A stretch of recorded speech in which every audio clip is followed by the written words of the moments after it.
This episode brought to you by ExpressVPN, the best VPN there is. Take back your online privacy today.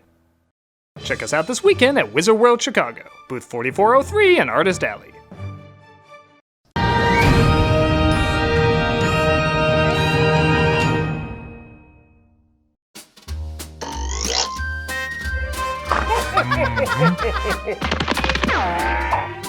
Trick or treat, trick or treat, trick or treat, nostalgia weed. When pumpkins fly and hold your knife, I'm a cameo. your little home turns green, your little face turns green. This is bullshit. This little fence now green. Every film, every show, every podcast on the nose. And all it takes is one itty bitty mistake. Look out, they'll haunt you too. Trick or treat, trick or treat, trick or treat, nostalgia weed. When ghosts come knocking at your door, badly written jokes and more. You better hope they won't be mean on nostalgia weed. Hey, y'all ready to shoot the Ring review? Yep, all costumed up. I'm sorry, but what do pirates have to do with the ring? I don't know, I'll figure it out later. Well, at least we know you survived watching it. Yeah, right? Last week when I put it on, I wasn't sure. Wait a minute, you watched it 1 week ago? Yeah, why? You didn't wait 7 days? Oh, come on, we're doing this shit? Tell me you didn't watch it on tape. I specifically watched it on tape to see if it would be any scarier. Cheese and crackers, are you insane? Oh, relax, I didn't even get a call from... Hello? 7 days. What's my favorite scary movie? The call's coming from inside the house. Malcolm and Tamara sheet my sweet buttery taint. I haven't extended my car warranty. Fuck! Malcolm, Tamara, these premium prices! My refrigerator's running. Oh my god, I better go catch it!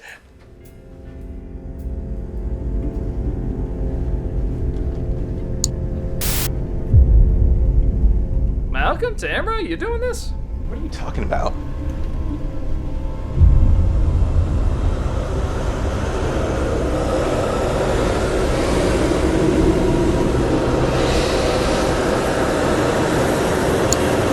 I had this idea years ago. Oh, hey, Simpsons. What else is on? Shows how much she... Hey,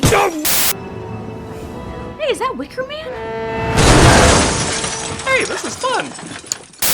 Meep, meep.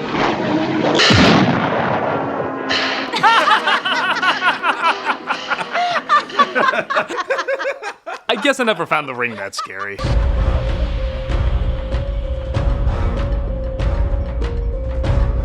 With that said, I have learned to appreciate other aspects of it. Scary children are not a new thing in horror films, but the image of a little girl in a torn dress with hair covering her face has become an instant icon. You see this visual everywhere now, even in logos for other horror studios. Released in 2002 and based on the '98 Japanese film Ringu, I'll admit I didn't like Gore Verbinski's film when it first came out. Scary movies were not exactly the most subtle back then and relied way too much on bad CG effects. I wanted more quiet and subtle, frightening films.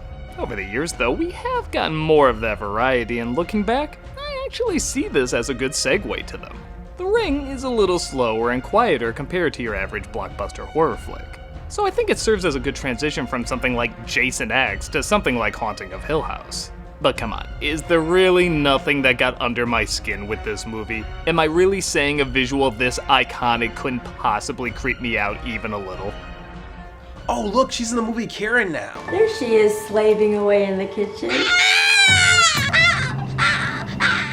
Let's take a closer look at The Ring. Ooh, Human Centipede is on.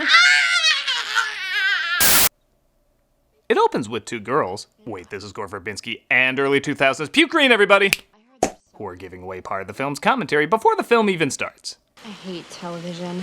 All the molecules in our heads are all unstable. All the companies know about it, but they're not doing anything about it. I remember when Candyman opened up with, hey, I think racism's still a thing. What am I talking about? It does now.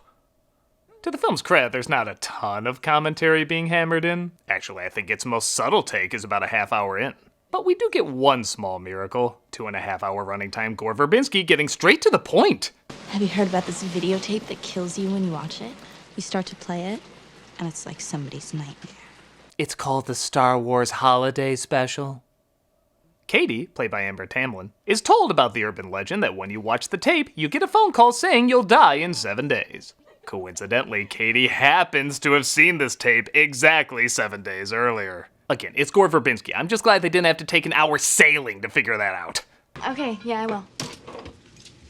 Okay, yeah, I will. Okay, 2 points for not having anything behind the fridge. I think even the Chun music was shocked by that. Oh, sorry, my bad. There's always something there. Sure enough, weird shit does start happening as the TV turns on, her bedroom pisses itself, and Katie is killed via extreme close-up. Whoa! I love this movie knows the importance of few frame scares.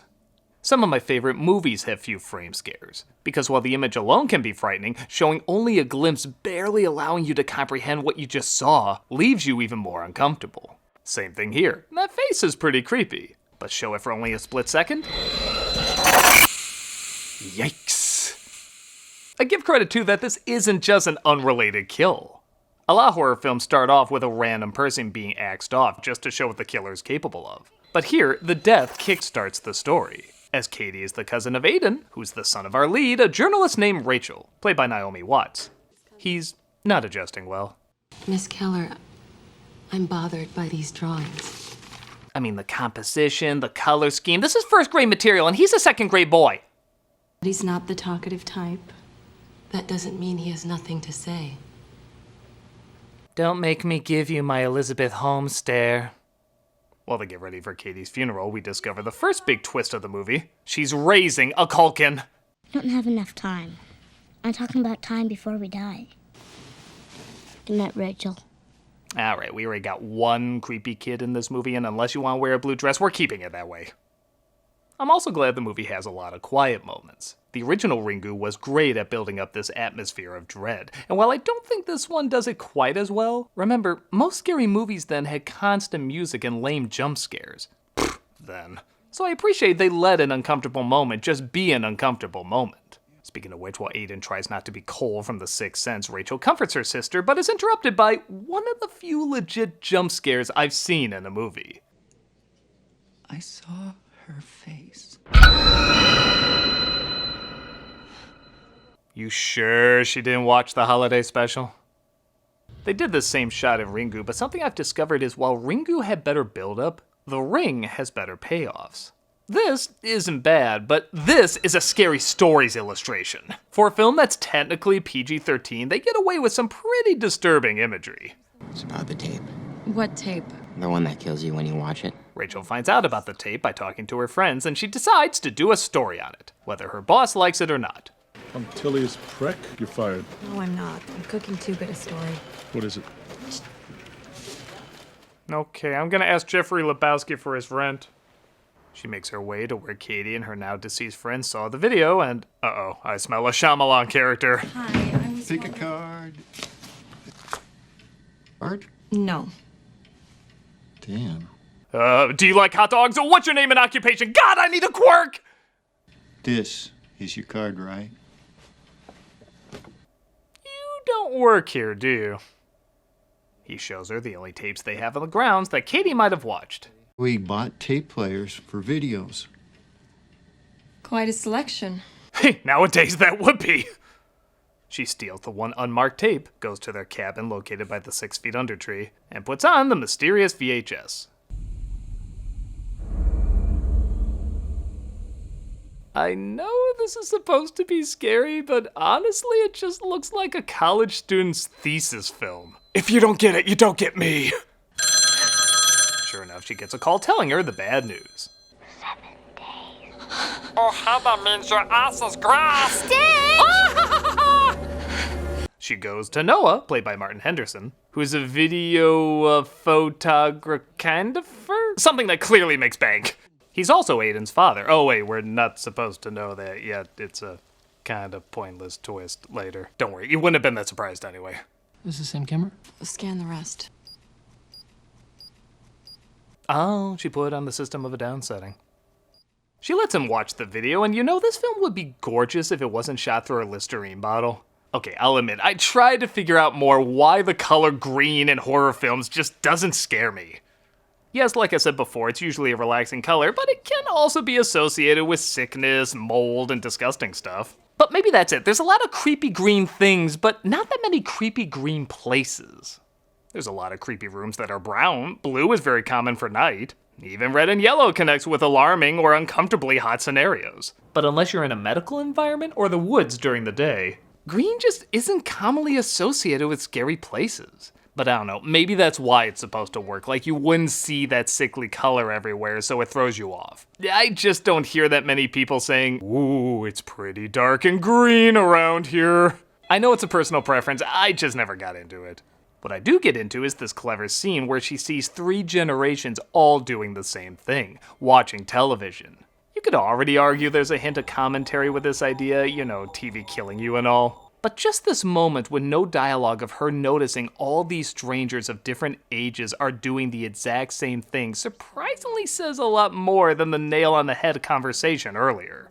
If you're looking for a way to kill a lot of people, having you watch something on TV that murders you sadly seems like a good way to do it. Speaking of which, after Noah watches the tape, he doesn't seem as spooked as Rachel. 4 people are dead. Yeah, but like I said, not from 4 watching people who watched it. Come on, we watched it. We're hanging. It takes a week.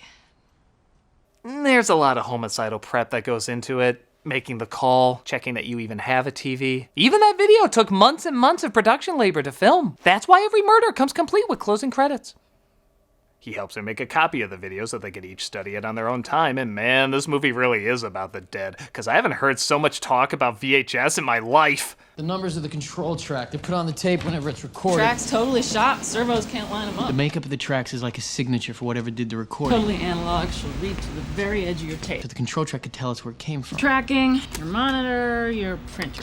You sure this won't be a problem? We'll last forever. You sure this won't be a problem? We'll last forever. While looking closer at the tape, she realizes one of the more realistic parts might look a little too realistic.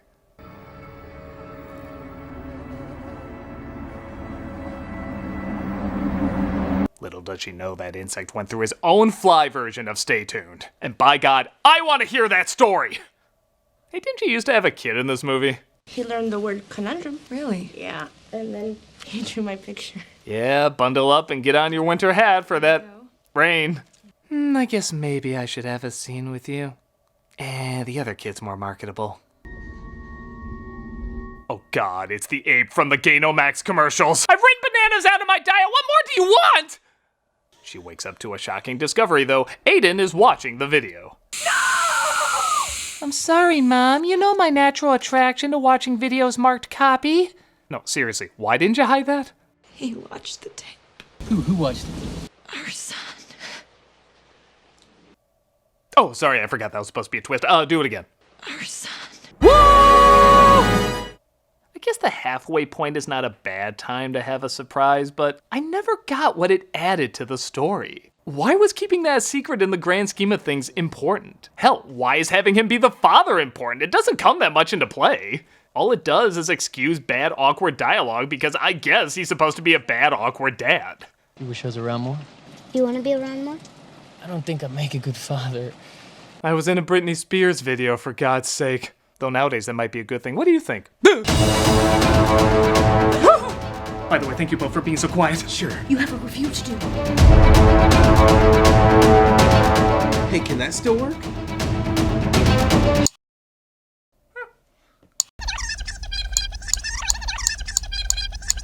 I'm bored. Let's see what's on. Did you get fries from across the street? Bob's Burgers. Nice! Did you bring Jimmy Pesto's fries into my restaurant? Oh, I love this scene. Keep an eye on Teddy's reaction. Where's Teddy? Just above her navel. I know what I'm doing! That was a good reaction. I got my own process, Bob!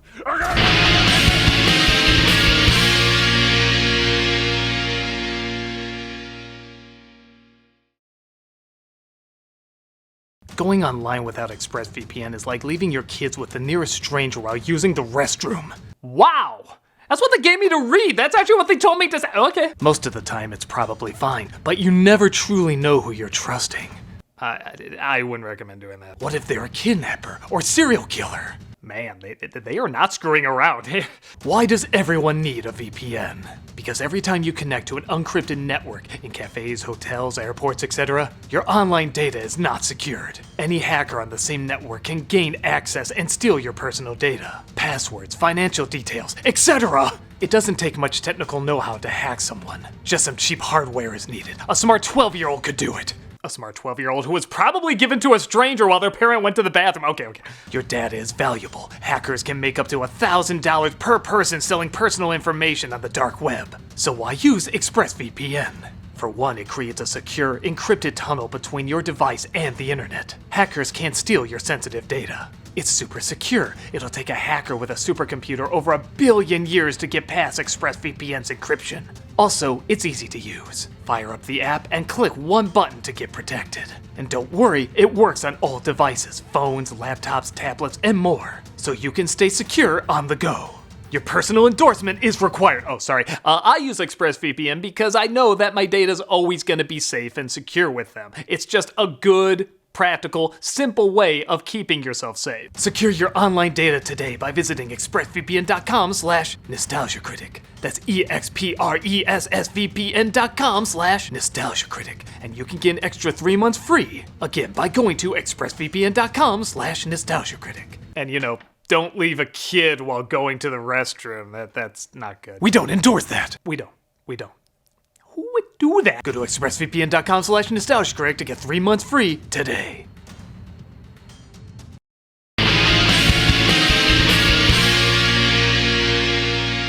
Rachel discovers where the creator of the video might be, so she travels via ferry, but Noah has something important to give her. In the rain.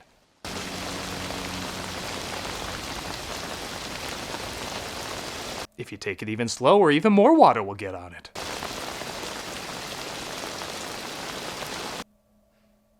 I guess you really don't like your son. I don't. Okay. But while on the ferry, a horse gets loose. I don't know, why not try to make a horse scary? And seems to be chasing after Rachel.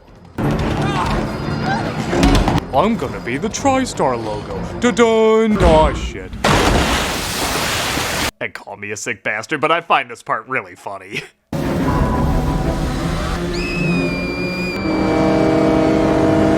Maybe it's that we're suddenly supposed to care about this animal that was trying to kill the lead. Or maybe it's that when this girl screams, it almost sounds like the boat is screaming too. Whoa, poor horsey! Whoa. Or maybe it's that it cuts to the ring for a split second. As if we're supposed to be like, oh, that's what caused it. I thought he heard he was gonna be in another Spirit sequel or something. Excuse me, Mr. Morgan. She approaches a man named Mr. Morgan, played by Brian Cox, who may have some answers to what's going on. What is it with reporters? You take one person's tragedy and force the world to experience it. I feel the same way when they greenlight a Raja Gosnell movie. He doesn't give her much, but thankfully Aiden is a sort of psychic. Why did you draw that house? She told me to. The little girl. So she's still... She lives in a dark place now. Seriously, just because you're a horror film doesn't mean you automatically need a kid who sees paranormal stuff. She eventually finds out that the little girl was a mental patient named Samara, played by Daveigh Chase, and she was the daughter of Mr. Morgan. Your daddy loves you. Daddy loves the horses. Whoa, now we know who Bojack's father really is. Speaking of which, Mr. Morgan sees her watching the video and devises a pretty inventive way of killing himself.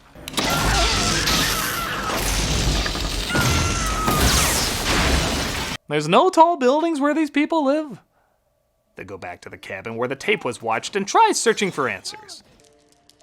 What's this? Aha, an arrow. It seems to be pointing towards, or maybe it's what's under the arrow.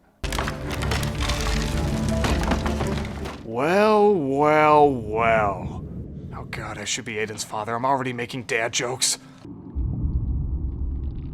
It looks like the rodent from Mouse Hunt is at it again. Oh my god, wouldn't that be a Verbinski twist crossover? Again, I know this is supposed to be scary, but Rachel getting knocked down the well with the TV? Christ, I can't even say that sentence without giggling.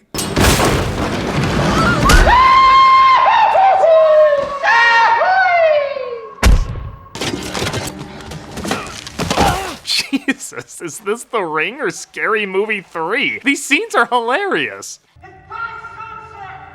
Rachel finds Samara's body and discovers her mother tried to kill her, but she was left alive to slowly starve in, you guessed it, 7 days. You're gonna bury her next week.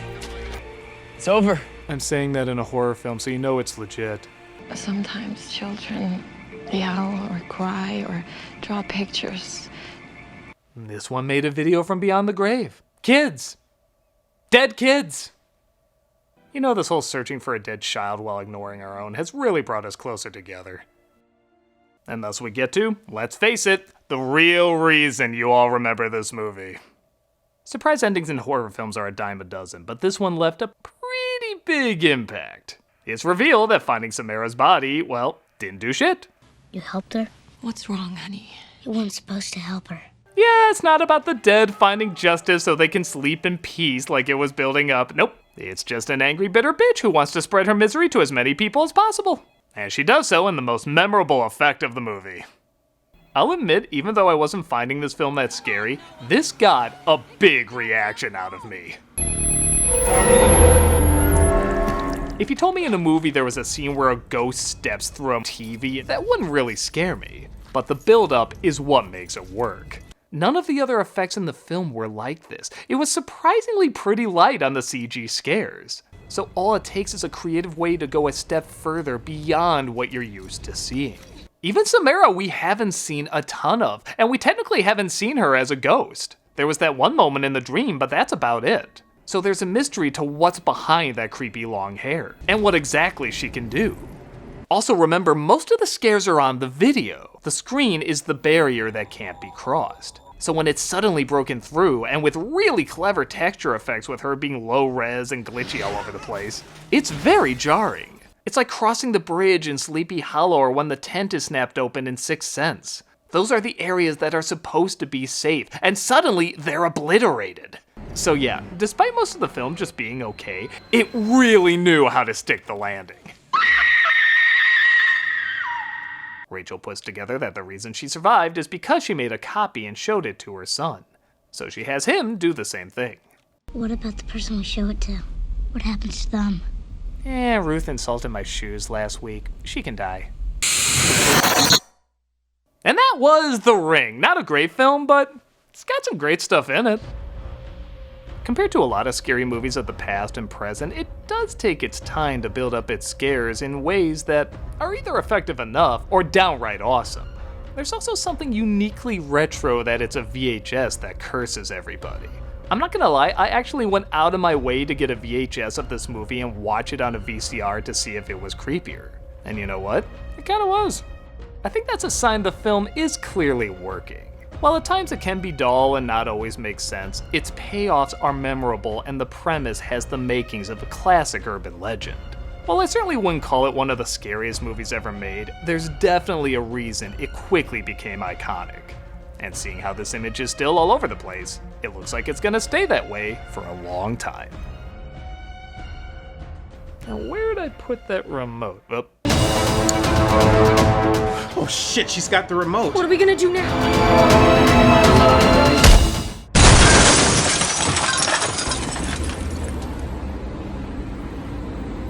Oh, guess my refrigerator was running.